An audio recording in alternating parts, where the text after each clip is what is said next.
Let's first understand this IPv6 and IPv4 header, जो कि मतलब फ्रीक्वेंटली आस्क्ड क्वेश्चन है पीवाईक्यूज के अंदर, एंड डेफिनेटली ये हेडर आपको समझ में आना चाहिए and you need to draw this diagram as well. तो कोई भी क्वेश्चन आ सकता है, maybe IPv4 maybe IPv6, so you must be prepared for both. इसलिए मैंने जो है ना कंपैरिजन के अंदर दिखा रखा है ताकि आप बहुत ज्यादा इजीली हेडर्स को समझ पाओ। So let's first understand IPv4 because it is bit difficult then IPv6। ये समझ लेंगे तो ये भी हमें जो अच्छे से समझ में आ जाएगा। तो IPv4 एग्जैक्टली क्या है? IPv4 आपका मतलब IP का वर्जन 4 है ना, जो कि ओल्ड फॉर्मेट है। इसके अंदर हमारे पास ये सारी चीजें होती हैं हेडर के अंदर, ठीक है। इसमें काफी सारी ये जो है ना फील्ड्स इनको बोला जाता है, and it was designed long ago, इसलिए इसमें सारी बहुत सारी जो है ना फील्ड्स इंक्लूडेड है। अब जो IPv6 बना हुआ है उसमें फील्ड्स का जो नंबर है वो काफी कम है एज कम्पेयर टू IPv4। अब आपको जो है इन सब की डिटेल पता होनी चाहिए, एग्जैक्टली हर एक फील्ड का काम क्या है, क्योंकि क्वेश्चन में आपको डिटेल में इसको ड्रॉ करके एक्सप्लेन करना है।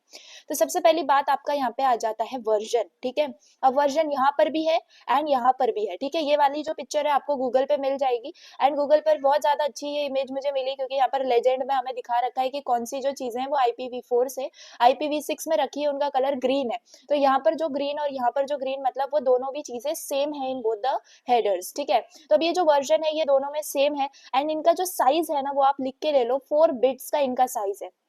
इसमें क्या होता है, अब यहाँ पर ये क्या है, आपका वर्जन 4 है, तो यहाँ पर आपका बाइनरी के अंदर 4 लिखा हुआ होगा।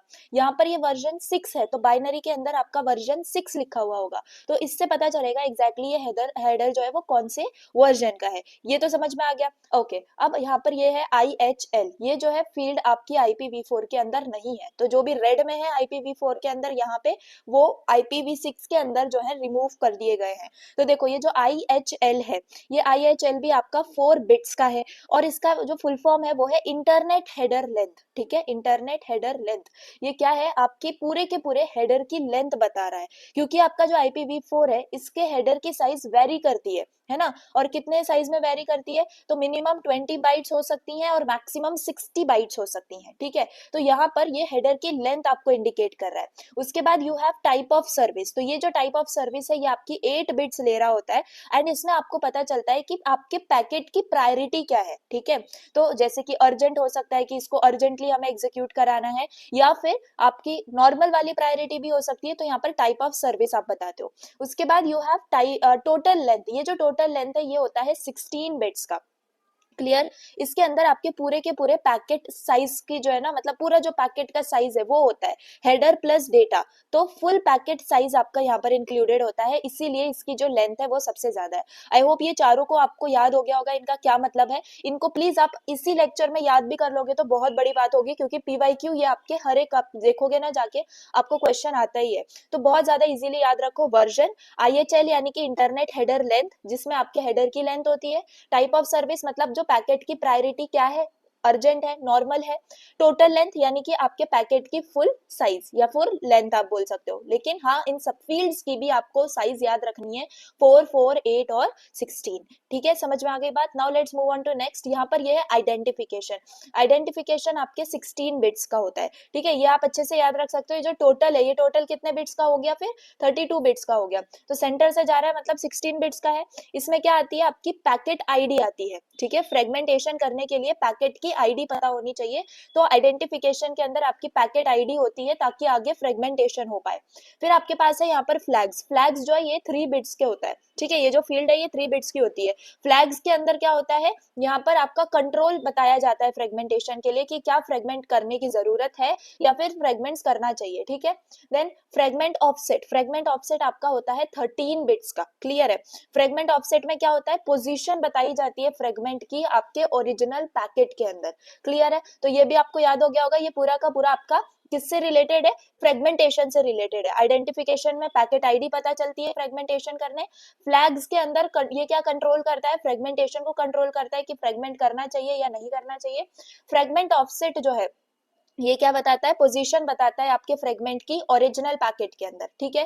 फिर उसके बाद टीटीएल आ गया। अब ये जो है ये ब्लू कलर में, ब्लू कलर में मतलब fields kept in IPv6 but name and position changed, ठीक है। ये जो फील्ड है ये है, लेकिन इसका नाम और पोजीशन बदल दिया है IPv6 के अंदर, क्लियर है।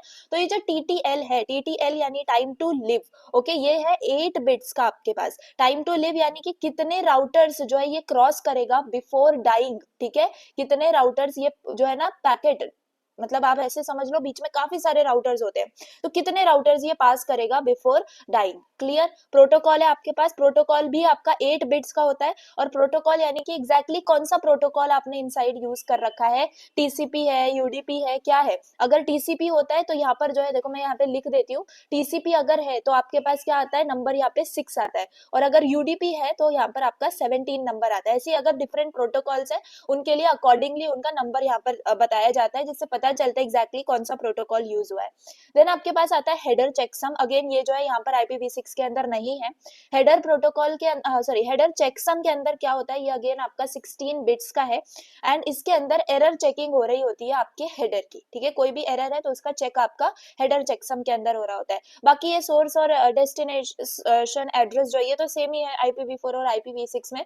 आपका जो सोर्स एड्रेस है, सोर्स एड्रेस मतलब कि सेंडर का IPv4 एड्रेस, और डेस्टिनेशन एड्रेस यानी कि जो रिसीव कर रहा है रिसीवर का IPv4 एड्रेस, फाइन। फिर आपके पास आ जाते हैं ऑप्शंस। अच्छा हाँ, ये दोनों भी आपके 32 बिट्स के होते हैं, तो इसलिए इन्होंने फुल लेंथ ले रखी है यहाँ पे। ऑप्शंस की बात करें तो ये आपके 0 से लेके 332 बिट्स तक के हो सकते हैं, ठीक है। इसमें आपके एक्स्ट्रा फीचर्स आ जाते हैं आपके मतलब जो कि ज्यादा कुछ यूज नहीं होते हैं, लेकिन जस्ट अभी के लिए आप ये याद रखो IPv4 के अंदर होते हैं। पैडिंग की बात करें तो पैडिंग भी वेरिएबल साइज की होती है, ये आपकी एम्प्टी स्पेस फिल करती है to make header a multiple of 32 bits, fine. So I hope आपको समझ में आ गया होगा। तो ये IPv4 पूरा हेडर है, आपको इसको याद रख लेना है। आप एक दो बार इसको जो है ना रीड करोगे सब चीजें तो आपको याद हो जाएगा। सी version, IHL, type of service, total length, ठीक है। फिर उसके बाद आ जाओ, देखो ऐसे याद रखो कि इसमें 4 फील्ड्स हैं पहली लाइन में, फिर 3 फील्ड्स हैं, फिर 4 फील्ड है। सोर्स एड्रेस, डेस्टिनेशन एड्रेस सबको याद रहता है, ऑप्शंस और पैडिंग भी सबको याद रहता है। तो ये जो 3 कॉलम्स या 3 रोज हैं ये आपको याद रखना जरूरी है। तो ये है आपका IPv4 हेडर। अब IPv6 को समझेंगे, बहुत इजीली समझ में आ जाएगा। अब ये है आपका न्यू फॉर्मेट, और ये हमेशा हमेशा 40 बाइट्स का होता है, हमेशा हमेशा 40 बाइट्स का होता है। ये जो आपका IPv4 है इसकी जो साइज है वो वेरिएबल थी, मैंने बताई थी आपको कि 20 बाइट्स से 60 बाइट्स इनके बीच में कितना भी हो सकता है, ठीक है। IPv6 जो है ये आपका कंप्लीटली फिक्स्ड साइज होता है 40 बाइट्स यानी 320 बिट्स का। काफी सिंपल है, फास्टर है, और कोई अननेसेसरी इसके अंदर फील्ड्स नहीं है। जो भी एक्स्ट्रा फील्ड्स थी वो यहाँ पर रिमूव कर दी गई है। तो चलो यहाँ पर देखो वर्जन है, वर्जन के अंदर यानी यहाँ पर हमेशा क्या आएगा, 6 आएगा। क्यों? क्योंकि ये वर्जन 6 है IPv6, तो इसके अंदर बाइनरी में क्या लिखा होगा, 0110। और यहाँ वर्जन में 4 के अंदर क्या लिखा होगा, अब वही बाइनरी आपका 4 के अंदर लिखा होगा 0100। तो दिस इज फॉर IPv4, और IPv6 के लिए आपका वर्जन होता है 6। इसका भी वही काम है, सिंपल आपका वर्जन बताना। ट्रैफिक क्लास, अब यहाँ पर वर्जन कितने बिट्स का होगा, अगेन 4 बिट्स का। ट्रैफिक क्लास आपका कितने बिट्स का होता है, तो 8 बिट्स का होता है। और ये मुझे क्या बताता है, अगेन प्रायोरिटी ऑफ पैकेट। जैसे IPv4 के अंदर आपका था, तो प्रायोरिटी ऑफ पैकेट हमें यहाँ पर ये बताता है, ठीक है, ट्रैफिक क्लास। उसके बाद है आपके पास फ्लो लेवल। फ्लो लेवल होता है, अब देखो 8 और 4 यहाँ पर 12 हो गए, तो 32 माइनस 12 कितने, 20 बिट्स का आपका फ्लो लेवल होता है। फ्लो लेवल के अंदर it is used for special traffic, जैसे कि वीडियो कॉल्स हो गए जो कि बड़े बड़े है, राइट। तो जो ज्यादा हाई प्रायोरिटी आपके पैकेट्स हैं वो यहाँ पर फ्लो लेवल में जो है वो शेयर होते हैं। पैकेट लेंथ, अब पैकेट लेंथ कितना है, पैकेट लेंथ होता है आपका लाइक इसको ही पेलोड भी बोला जाता है, पेलोड लेंथ। आप इसको ऐसे भी याद रख सकते हो, कई जगह पे आपको ये पेलोड लेंथ भी दिखेगा, ठीक है। So remember this word as well, तो दोनों भी आप लिख सकते हो। अगेन ये होता है आपका 16 बिट्स का, एंड इसके अंदर आपका साइज बताया जाता है डेटा का after the header, clear. Data और हेडर साथ में ज्वाइन होते हैं ना, ये हेडर साथ में तो ज्वाइन होके जाता है डेटा के, तो ये आपके डेटा का साइज बताता है हेडर के बाद, क्लियर। देन आपके पास है नेक्स्ट हेडर। नेक्स्ट हेडर आपका 8 बिट्स का होता है, और ये बताता है भाई कौन सा टाइप का नेक्स्ट हेडर है, TCP है, UDP है, एक्सटेंशन हेडर है, कौन से टाइप का है, ठीक है। उसके बाद हॉप लिमिट, कितनी आपका जो है ना, ये अगेन किसकी तरह है, ये आपके टीटीएल की तरह है, इसका नाम बदल के यहाँ पे हॉप लिमिट कर दिया है। तो ये बताता है कि कितने राउटर जो है ना ये क्रॉस कर सकता है। क्लियर है, ये हॉप लिमिट कितने हो गए इसके भी बिट्स, 8 बिट्स। फाइन। सिमिलर आप सोर्स एड्रेस और आपका ये डेस्टिनेशन एड्रेस है, यहाँ पर याद रखो सोर्स एड्रेस आपका 128 बिट्स का होता है, डेस्टिनेशन एड्रेस 128 बिट्स का होता है। ठीक है, अगेन क्या, सेंडर का IPv6 एड्रेस, रिसीवर का IPv6 एड्रेस। अब आप बोलोगे कि यहाँ 32 है यहाँ पर 128 है, तो लॉजिकली सोचो, आपका IPv4 जो एड्रेस होता है उसका साइज क्या होता है, 32 बिट, राइट। और IPv6 के एड्रेस का साइज क्या होता है, 128 बिट्स। तभी तो आपका जो कोई भी एड्रेस हो, अब अगर वो IPv6 में है, IPv6 एड्रेस है, तो वो 128 बिट्स का होगा, और कोई भी एड्रेस अगर IPv4 में है तो वो 32 बिट्स का होगा। सो आई होप आपको दोनों भी हेडर समझ में आ गए। ये बहुत ज्यादा इंपॉर्टेंट क्वेश्चन है, एग्जाम में काफी बार पूछा जाता है, मतलब मैक्सिमम आप समझ लो हो गई आपके क्वेश्चन पेपर में। तो प्लीज इन दोनों को अच्छे से समझ के, लिख के एक बार ड्रॉ करके जाना, और हर एक जो है ना आप इनका एक एक दो दो लाइन लिखोगे पेपर के अंदर, ताकि डिस्क्रिप्शन आपका एक्सप्लेनेशन बन जाए, एंड डेफिनेटली ये आपका पूरा क्वेश्चन प्रिपेयर हो गया है। ठीक है,